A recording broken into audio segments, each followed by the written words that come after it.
Welcome to Voices of the West. Today we are joined by DC Ludlow. He's the author of the Settling the Sangres series coming up here and a wide variety of other books that he's been working on. Welcome. Thank you. How are you? Keeping well. So tell the audience a little bit about yourself so we can get acclimated into all of your world of books. Well, I guess you could say I'm kind of a glorified homeless person. Never really fit into what most people would call modern society, so I chose to live on the outskirts of it. And some of the reasons for that is old books by Louis Lamour and Zane Gray and some of the others that I read growing up as a kid that made the outdoors and not so much modern society, but made uh, uh, the rough life a bit romantic to me. And so I wasn't afraid when it came time to, I really don't fit in this society, so I'm just going to go stay out there in the woods for a while and live how I imagine that my heroes in these stories lived. And that's kind of where it all started. Nice. So you're currently up in Alaska, of all places. So how did you end up there? Well, that's a bit of another story. Um, so I believe it's probably been long enough now that it's not going to matter if I tell this part of the story. But for a while, about 15, 16 years ago, I was in a motorcycle club in the Midwest. And I had joined specifically under the auspices of becoming a confidential informant for law enforcement. So, being the fact that I was not a law enforcement officer or agent, I was just a private citizen. I was allowed a lot of leeway in how I did what I did. Well, for 2 years, I'm running around with a bunch of outlaws whose business is making drugs and let's use the politically correct term, human trafficking to Mexico. And then they found out what I was doing. So I had to find myself the furthest far away place I could find from my, because they had told me when I signed up with the drug task force in that area, that if anything went sour, because I was not law enforcement, I needed to have my own witness protection program. Well, Alaska and some First Amendment accoutrement seems to be that plan, and it's working out quite well. Very good. So you said a little bit about that the writings of Louis Lamour and such inspired you towards Western. What is it in the Western beyond just self-reliance type things that really inspires you? I think it is mostly the difference between the modern day thinking and a little bit more antique thinking, I guess you could call it, of the difference between what might be legal and what is right, and what is illegal and what is actually wrong. And in most of the stories that I grew up reading, except for the ones that were told by the outlaws perspective anyway, the main characters always seem to stand up for what is right, whether or not it was legal. And that's kind of how I've lived my life. It's gotten me into a lot of trouble over the years. But again, there's a personal belief that I was raised with since I was a child, that if you have what's right in your heart, that the ends justify the means, if that makes sense. Yeah, you have the right focus on what you're trying to do, then everything keeps in line to be able to get to that point. Right. And especially when it comes to surrounding family and longtime friends, which is where most of those relationships are described in these books, which are the reasons why eventually the main character just stands up and says, enough. I'm taking care of it, whether or not you like how I do it. Nice. So what do you think makes a good Western? I think a cohesive story for one. So having not so much an intricate story, but a plausible one. So yeah, maybe this didn't happen. Maybe things like that didn't happen all that often, but it's possible that it happened once, and this is why. So there's a group of people that do a reenactment of sorts, I guess, of medieval times. They call the Society for Creative Anachronisms, and that is as well. This most likely didn't happen then, but it could have. So, just because, history doesn't say that this specific thing happened doesn't mean it didn't. So those are the stories that I like, where it gives you a new concept of, what life in certain time periods was like, by giving those alternative type stories where, it's just, it opens up the imagination to say, hey, maybe the bad guy really wasn't a bad guy after all. He just got the wrong side of the press bill. Indeed, yes. So, but those what make it intriguing to me. But also when it comes down to, you add a little bit of mystery, you add a little bit of intrigue. It's like a recipe. It's like making chili, man. If you want a better story, you add a little bit more spice, a little more pepper. But if you want something that's more of a feel good story, you dial it down to the mild version, and any of those can be a good story. Any of those could be quote unquote a good book. But I think it takes a certain amount of time to be able to put the words in the right order to make the reader just naturally flow through, and not have to skip back and why did this happen and wait a minute, who's that guy? And so cohesive and flowing also. Yeah, that it makes sense the whole time that you're reading it, not just a bunch of different points that hit together and you're like, okay, yeah. Right. So that's what I try to do. But then of course what I do is also inspired by an old movie from I think it was the 80s. You might have heard the story Centennial. Oh, yes.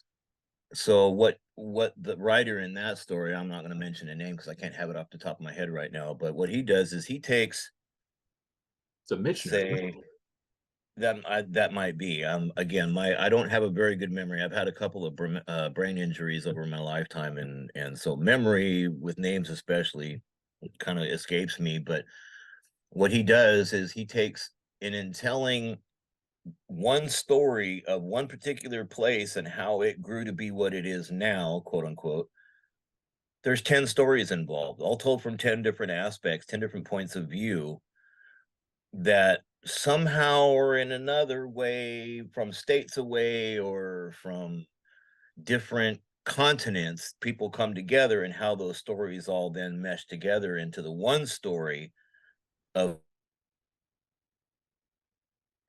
that was kind of an inspiration to me too, because a lot of stories you read nowadays, it's all following a specific timelines, following one character from one point of view, and you might have a couple of little sidelights here and there, but I think it's almost makes it more intriguing to, you have your characters and they get in a fight and everybody's injured, and whoop, you change to a different scene with different characters, say on the opposite side of the story, the ones that injured those guys and why and how and what they tell about why they did what they did. And so it gets intricate, it does. But when you have ADHD and was raised on cowboy movies, it gets easier. Absolutely. So when you're settling down to write a novel on things, do you typically start with a plot that you want a story basically that you want to tell there, or do you start with a character that you're interested in? Either way, so for this first series of books, Settling the Sangres, I worked and lived in Southern Colorado for a couple of years, and I was I was a ranch hand for a while. I worked on a guide ranch as a camp cook for a while. And there used to be a place on the Royal Gorge called Buckskin Joe's, which is where the a couple of movies, including the Sackets with John Ford, was filmed. But I was an actor and I was an outlaw and I was a gunfighter, and they called me the Colorado Kid. So in doing all of that over those couple of years and riding these ancient trails up, 11,000 feet up in the mountains, which was called the High Pass Trails, um, I started listening to some of the stories and legends of the people that had lived there their whole lives, on why some of these places are what they are now, and the legends of Spanish gold being lost in these valleys and in the and old Spanish mines, and these other legends of, oh well, this half-breed ended up becoming the first sheriff of the county because of this story, or because his grandfather was this person. So I started taking all of these ingratiated stories, and just kind of putting them together, and then changing the names to protect the innocent and the guilty, or whatever you want to call it. So there's a lot of history involved that is in behind the scenes that makes the fictional story that I'm telling, gives it a ring of truth. Mhm. So, I mean, there's stories of like the Mad Trapper from up in Canada, but in this valley, this guy just totally lost his mind, and ended up having to hunt him down. And then there's the the most prolific serial killers ever caught in Colorado was in the 1860s, the Espinosa gang. Um, and so, being the fact that this is the time period that I'm in, I kind of work all that in there, and it gave me an idea for a much bigger story, especially once I saw that movie Centennial, about taking all these little individual snippets of legends and family lore and history, and again changing the names and situations and places in some, and um a movie started to develop in my head. And for a while, being the fact that I was alone out in the woods, no electronics, I didn't even have a phone, whatever, I would just sit there and watch these movies in my head for a while, and it all started coming together. And wait a minute, if I wrote all this down, Mhm. I might possibly actually have something that others might be interested in reading as well. So um, it got to a point where it just started making more sense for me to start writing this as it came to me. And it started writing this whole story in two different time periods. So you're actually reading the beginning and the end of the story at the same time, and they come together in the middle. Um, but that got a little complicated. So I went back to just a timeline kind of thing, but again, from several different points of view. And so the series is basically how this valley in Colorado got found, quote unquote, found by white people, um, and how, and this part is actually somewhat true, some settlers were accepted by the natives because they were good people. And then the bad people came and just ruined it for everybody and started the Indian Wars and the murders on both sides and all of that. So, in my own head, again, with no other input, because at the time I didn't even have a library card, I was, just making up these stories, and I'd start telling people about it, and they're, you got to write this down, man. You really got to write this down. So I ended up for 90 days in jail one time, and nothing better to do in protective custody than sit there with paper and pencil and write it all out. All So that's how right. I started it. Certainly a good way to go on that. So we started a little bit going into the series here. Tell us a little bit about, your main characters in this. Tell us a little bit about the actual book itself. Well, two books now. Right. And actually it's probably going to be more like 5 or 6 by the time the whole story is encapsulated. But right now, we're following Silas Horn, who was a son of a revolutionary during the Revolutionary War and raised by his father in the trapping industry up around the Great Lakes, which then puts him at the right age to have been an officer in the Navy, as such it was at the time, in the War of 1812, Ah, and then captured by English because he was on a ship. They accused him of piracy and put him on a prison barge for a while, and he has to escape from that. In later later on in years, that's the backstory for Silas, but in later years, he now has had enough of the corporate greed that goes along with the trapping industry, and so he wants to step out on his own. And for the first year, he almost dies basically because of exposure and not knowing what he's doing in these bigger mountains without a crew, but squeaks through, and then he's able to hire or partner up with other guys. The second year that he's independent, and then in the third year he has enough to just hire a whole crew to go with him. So he's got enough backup, he's got enough arms and legs and guns and eyes on his back and all that, that he's pretty confident that. So what does he do? He goes out on his own again in dangerous territory. So you start out in the first part of the book, he's being chased out of new territory by the tribes that are already there.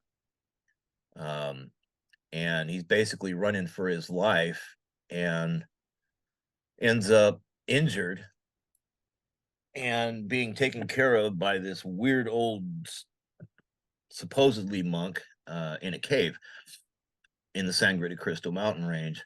I'm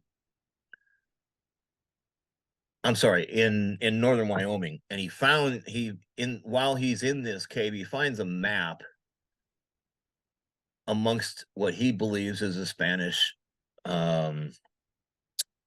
weapons and supply cache in this cave. And he instantly recognizes the mountain ranges from maps that he's seen from other travelers, and recognizes, well, there's a bunch of this Spanish markings on here. This, all these different places are marked, but I can't read Spanish. So he takes this map and gets it interpreted and finds out that, well, wait a minute, this is an old Spanish explorer's map.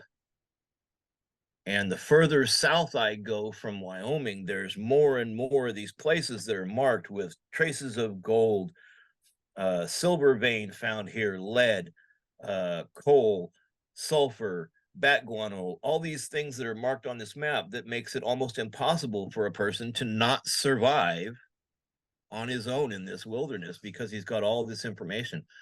So he hires a Mexican named Pedro Espinosa, the father of the later on serial killers, the Espinosa brothers. Anyway, and he gets the map translated. And so then he crosses over in taking Pedro back to his home. He crosses over into this big wide open valley, and it's 40 miles wide and 80 miles long of just nothing but lush green grass and buffalo and antelope and mule deer. And he says, I've been wandering all my life. This is a beautiful place. I want to call this place home.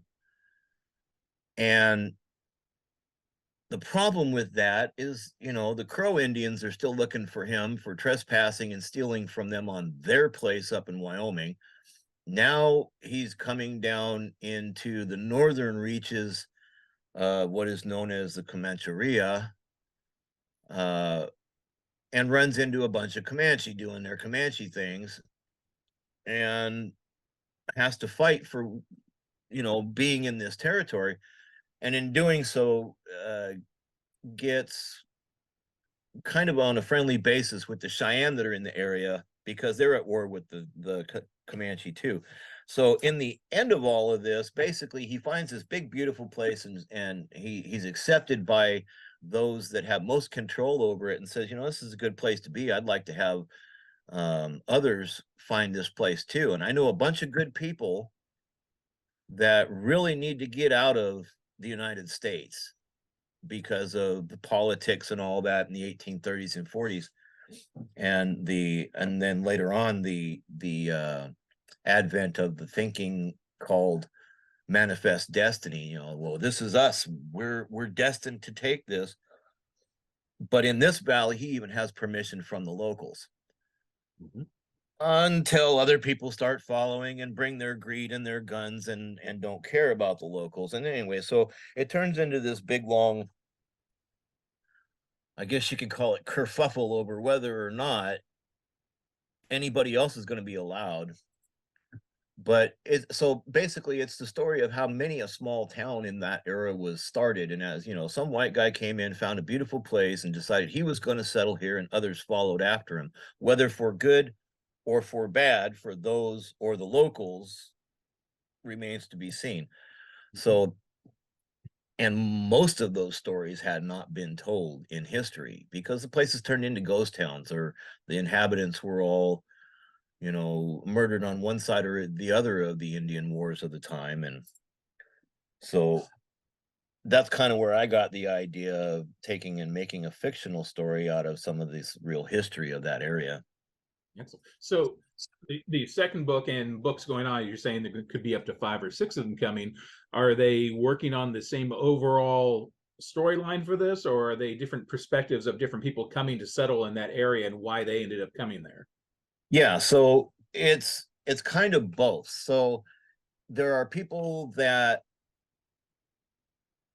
follow the trappers who then become guides for wagon trains because they know the mountains and they know they can make money and keep people safe on these trails for the most part.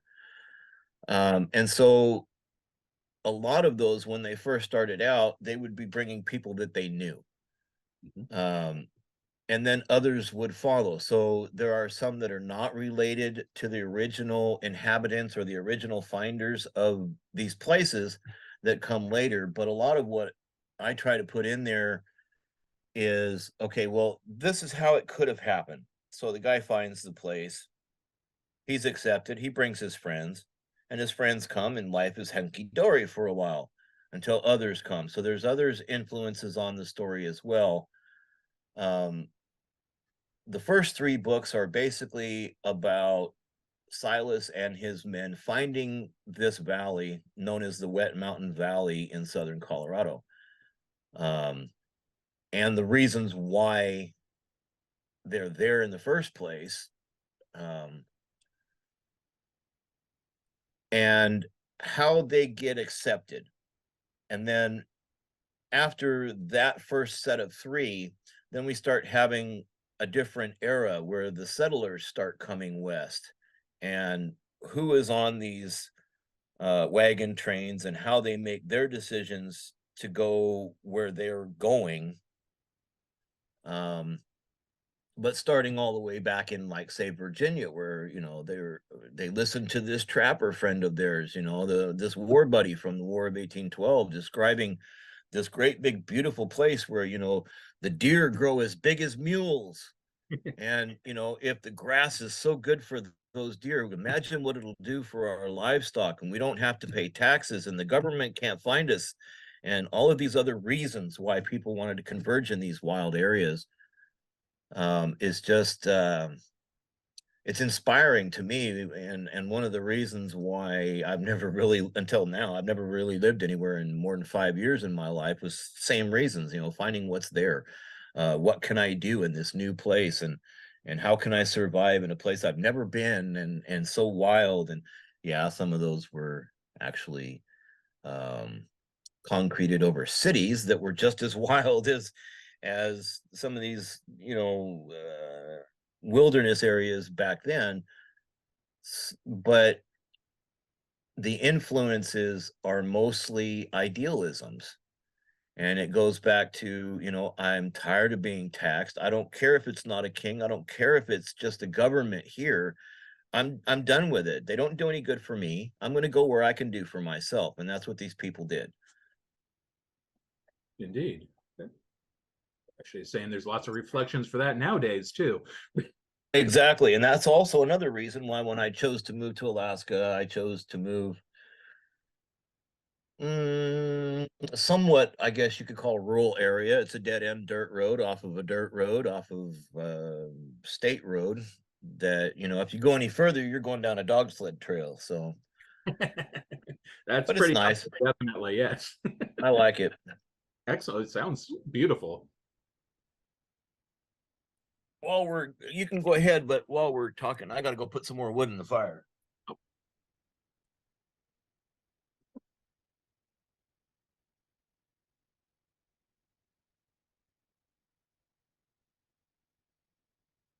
Not exactly winter yet, but still, it's starting to that time cool of year. down.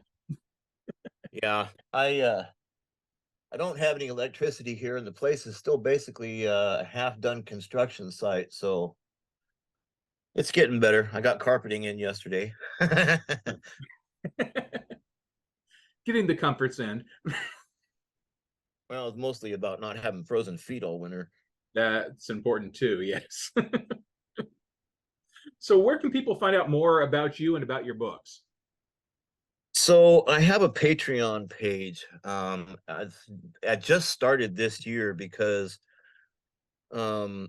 before I found DSP, all of this, well, not all of it, but half of this story was just written out on paper. And I started noticing people, on YouTube or whatever, and they have these little nifty little channels, and they're, what's wrong with history, or how did we get to space, and subscribe to my Patreon page. So if you look up on Patreon, you look up DC Ludlow Writer 1, the number 1. There is, I guess, what you could call some of the research that I use for the books, as well as excerpts and character descriptions and photos that I use to describe the characters or scenes or scenery in the books. And all of that's listed there on Patreon. And I believe, if that part of the deal still stands, I believe that link will be in the last page on the author's page of each book that I put out now. Should be there. Yeah, so I get a lot of my history through YouTube and stuff, watching, true accounts as opposed to quote unquote US history that's taught nowadays. But then I also have my Facebook page under DC Ludlow. I can be found there, and there's a little bit of that I post there, but mostly what I use that for is to post the links to my Patreon page, or the links that DSP provides for the books when they come out. And then I post all of that into different groups that I have for either authors or history lovers or whatever. So I've gotten comments from people as far as way as up in Quebec. The guy was asking me if my books could be produced in French, because he was the great grandson of a French voyageur. Oh. And he didn't speak English, and was wanting to read the books because it was about his grandfather, great grandfather, basically. So I'm starting now to be able to put up some other places, but again, I've been in hiding for so long. I'm just getting started on publicizing all of this. So those are the only two places that I really have right now, is the Patreon page, DC Ludlow Writer 1, and then DC Ludlow on Facebook as well. Excellent. And of course, at DSP, we've got things there and can find everything up on Amazon and available for everybody to go out and purchase. I Exactly. appreciate you taking the time today to be able to talk about things, and wishing you lots of luck in seeing while the rest of the books all come out here. And I hope everybody is intrigued and wanting to read more after this one. Indeed. Definitely there. Well, thank you again very much, Dave. Thank you again for your time, and I appreciate it.